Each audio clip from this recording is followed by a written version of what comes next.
3 years of planning went into this video.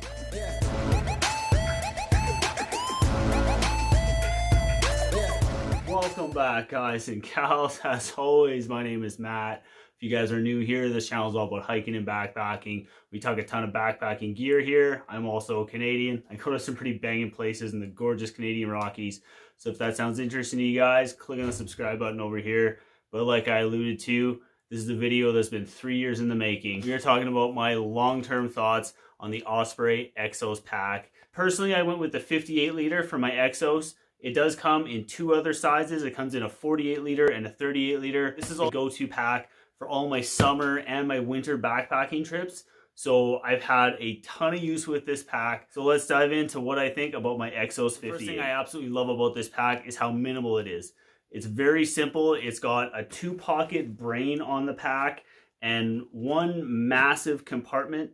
That's it. There's no zippered pockets or anything. So with the lid flip back, basically everything you see here, this is one giant pocket. There's a couple of stretchy mesh outer pockets. You've got one pocket on the back here with some stretchy mesh on the side that expands a little bit. And then you've got two similar pockets on either side. You got some stretchy mesh and they stretch out. I've got a 1 liter bottle and a 710 milliliter Gatorade bottle in the side pocket here. One thing I really like about these side pockets is there's two ways to get into them. So you can get in traditionally through the top of the side pocket, but it's also got this little pull tab here, and you can pull that to the side and you can see you can access the side pocket from the side. This is how I get my water bottles in and out when I'm out on trail.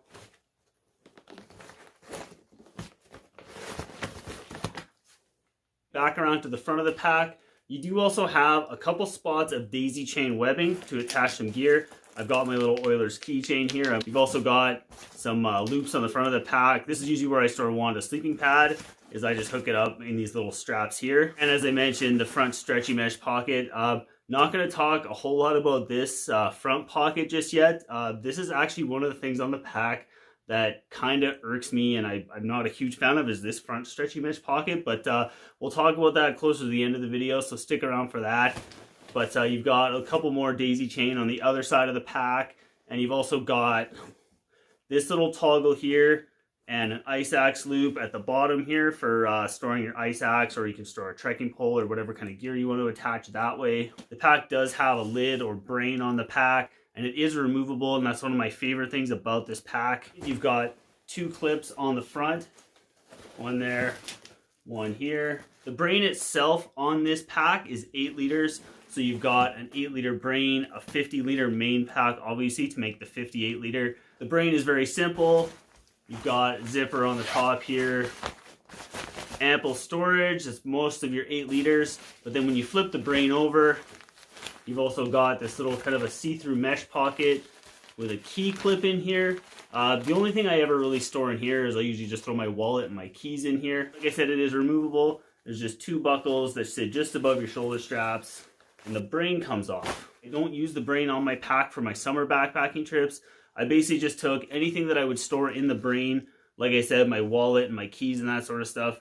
I just have a simple, really ultralight sill stuff sack that goes in the top of my pack that stores all that stuff. Awesome, I realized I just told you guys how to rob me on trail. Sweet, I guess I've got to find a new way to store my valuables when I'm out on trail. With the brain of the pack removed, you'll probably notice you've got this really cool little flap cover here. Osprey calls this their flap jacket. This thing is sweet, I love it. It keeps the top of the pack covered. It'll stop water and debris and stuff from getting inside there. It just mounts with the exact same buckles that your lid would connect with on the front. Flap jacket is not removable, so it's always there on the pack. So even when you've got the brain, this kind of just sits underneath. If you're using the brain of the pack, this thing is kind of redundant. So like carrying that little bit of extra fabric weight is kind of a pain. When you open up the pack, it's just one big open cavity. It's just one main pocket, that's it.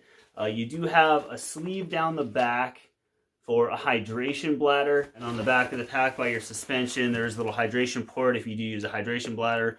Personally, I don't, so I don't really need that sleeve on the inside, but I just haven't got to the point where I'm such a gram weenie that I've cut that thing out yet. That may be a thing. I may just end up cutting out that little bit of material inside to save myself a couple grams. Let's talk about the weight savings from removing the lid, because that was my reason for going with ditching the lid, was the little bit of weight savings. So let's talk about what I saved in weight ditching the lid on my Exos 58. Combined weight of the Exos 58 with the brain, 41.5 ounces, or 1,176 grams. The brain itself, 147 grams, or 5¼ ounce, leaving the pack itself at 1,029 grams, or 36¼ ounce. I know it's not the lightest pack out there, and yeah, I could go lighter if I went with one of those Dyneema backpacks, but honestly, I just kind of think they look awful. No offense to anybody who uses them, I just don't think they look very good. The little bit of extra weight I carry with the Exos for the extra weight carrying capacity, and that's kind of one of the next perks we're going to talk about when we flip the pack around and we talk about the suspension. This is the primary reason I actually went with the Osprey Exos as my backpack of choice 3 years ago when I made the switch. I went with the Exos because of the aluminum suspension that you can see here. It's got this aluminum stays down either side that hold the form of the pack, but it was the trampoline back that kind of sold me. So what this back panel here does is this mesh panel here is actually completely separate from the main body of the pack. So you can see here, like, my hand just flaps inside. There's a good 4 to 5 inches of space between the mesh panel, which sits against my back, and the actual backpack itself. So as you're out there backpacking, you don't actually have the main body of the pack coming in contact with your back, and it allows all this room for airflow and ventilation. And for me, I sweat a lot when I'm out there hiking, and this definitely helps keep me nice and cool and insanely comfortable. But having the frame in a minimalistic, lightweight pack like this allows me to carry up to 40 pounds. That's what Osprey rates this pack at. Now, personally, I've carried 38 pounds with this pack fully loaded on a winter backpacking trip. It was extremely comfortable. I like the fact that I can get away with carrying a bit of a heavier load with a more minimalistic pack. So that was my primary reason for going with the Exos, was the suspension system. I've got the fully padded hip belt. Now, I was a little skeptical of the hip belt at first when I picked up this pack. I mean, it is very thin, but it does the job. But like I said, I was extremely comfortable carrying a 38-pound winter backpacking loadout with this. So you know, the minimalistic hip belt was not an issue for me. It doesn't have hip belt pockets, but for me personally, I use my ribs front pack all the time, so the hip belt pockets aren't really necessary. You've got like ample padding in the shoulder straps. You've also got the load lifter straps. You've got a heavier load. It helps you to pull the load in closer to your body and just centers that weight straight down and pushes it down to your hips, makes for a much more comfortable carry. You do have a whistle on your sternum strap, which is nice. The sternum strap's adjustable. You've got this little bar of plastic inside the material here, and the sternum strap stay can slide up and down, so you've got the fully adjustable sternum strap. A couple points of webbing to attach stuff on your shoulder straps. This is usually where I carry my inReach, as I clip it onto here, and it just kind of dangles here up my shoulder, which I really like. On your shoulder strap on your left hand side, you've got this little toggle with a loop of shock cord, and on the left hand side near the bottom of the pack, you have this loop here. So the idea is you slide your trekking pole down through here and put the handle up here, and it kind of stows it at your side. It's kind of a cool idea. I personally have never really used it. I just hold on to my trekking pole and kind of using them all the time. So it's yeah, just one of those things I don't really use, but it is there. It is kind of a cool feature to have. Another thing I absolutely love about my Exos pack is how durable it has been and how it has held up. When I first got this pack, I felt like these straps here, the little compression straps on the side and the ones on the bottom, and the little daisy chain straps and the little buckles, they were all so small and frail, and I thought everything was going to break. And at first I absolutely babied this pack, but as I got to using it, and I just eventually ended up in situations where I ended up having to do some bushwhacking on trail, and it came out pretty much unscathed. I mean, this pack has been through the ringer, and the only spots where I have any issue at all was a couple minor tears in the micro mesh here on the back panel. But I just had a couple small holes in the micro mesh on the back panel of the pack. That was the only durability issues I had at all with the pack. Everything is held up awesome. I mean, I've done some pretty intense bushwhacking through some pretty dense forest, and this has been rubbing up against thorns and willows and bashed up against trees and dropped in the mud and everything. And yeah, this pack has held up extremely well. I've been extremely impressed with the durability of this pack so far after 3 years of abuse. But now that we've gone over all the things that I absolutely love about the pack, let's talk about my one big issue that I have with my Exos pack. Like I kind of alluded to a little bit at the start, it was this front stretchy mesh pocket. No, it's not the issues with the holes. I expect holes in the stretchy mesh every person I've ever known who's had one of these packs or any kind of pack that's got the stretchy mesh pockets on the outside, they always end up snagging a little hole here and there on a tree or a branch or something. So I expected holes in that.